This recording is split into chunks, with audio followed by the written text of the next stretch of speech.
Welcome back, everyone. Women's History Month just wrapped up on Monday, but we want to continue to celebrate all of the remarkable things women are doing right here in Connecticut. Yes, in a profession where less than 10% of firefighters are female, 5 local women are breaking barriers. Yeah, Caitlin Francis visited the Connecticut Fire Academy to talk with them all about their paths to becoming a recruit, their bond, and their determination. Take a look. This group of extraordinary ladies aren't just knocking down walls, but they are breaking barriers. Okay, get low. Meet Jade, Leah, Jillian, Jenna, and Zuri. And so, you know, as women, we are definitely a team for each other. And I know I can go to any one of them at any time, and they understand what I'm talking about. A team and a family in fire. What is it about this job that you love so much? In my opinion, it's a very different atmosphere from most jobs. You have a family. I mean, it's called a firehouse. So, you know, you're working with coworkers who become your brothers and sisters, and you're a part of the community. Everything that you do, you go to work and you're working for the people of that town.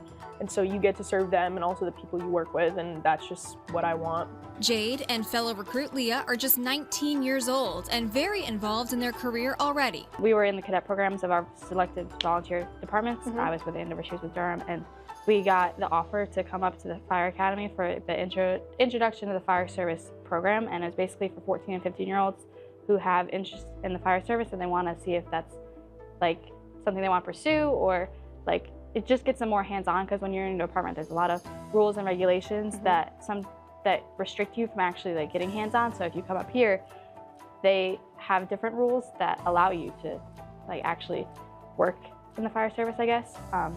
So I was super nervous to come to that. I almost didn't, and like the last day that I could have said yes, I was like, okay, fine, I'll try it, I'll give it a shot, and I ended up falling in love with it completely. I made so many friends here. One of my best friends now, I met then, and I've come back for like 4 other classes since then, coming up through the cadet programs and stuff, and I wouldn't be here today without them. So I'm super grateful for those opportunities, and it was one of the best decisions I ever made. That sentiment echoed by everyone. So I was always interested in the fire service ever since I turned 14 years old and was able to join my local fire department. I then went through Fire 1, Fire 2, and I immediately fell in love with it. So I knew I wanted it as a career, but I didn't have the mindset to push myself to make it a career.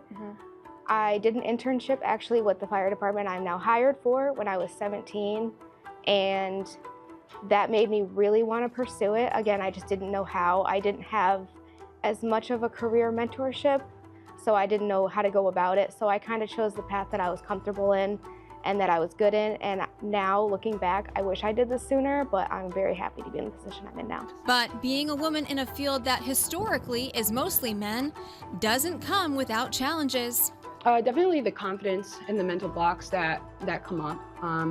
You know, you are comparing yourself to men, and like whether you're intentionally doing it or not, but especially, you know, being here and in this program, within your squad, you have, you know, 3 or 4 other men, and you're watching them do something and they do it with such ease. And then, you know, my 5'3" self gets up to try and do the same thing, and I have to work a little bit harder or maybe use a different technique than they do to be able to accomplish it. And, you know, you do it, but just having that confidence in yourself that like you can get it done is a huge thing. I mean, my whole family think I'm a little bit crazy, which they always thought that, but it's, you know, okay.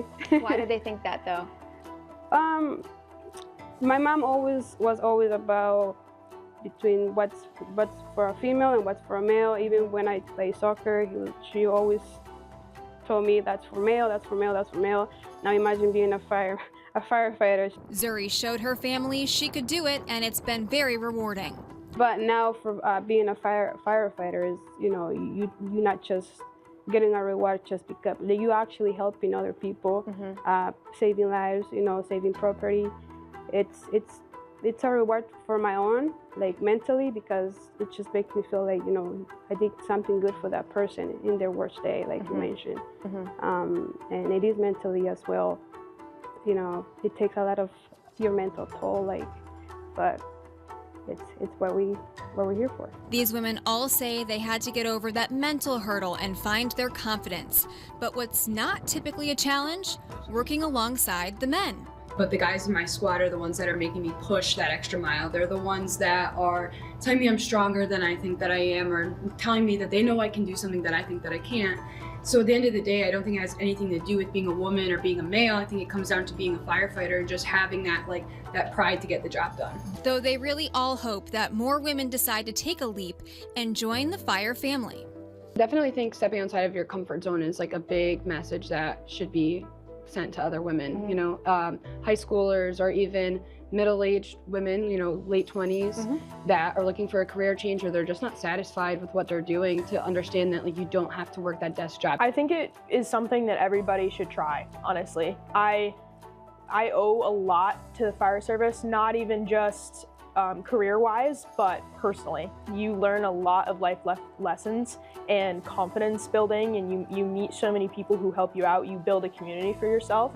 I think to see a lot of people join, even as a volunteer, I think that's would be something that everyone could benefit from, and like women as well. But specifically, just joining and trying it.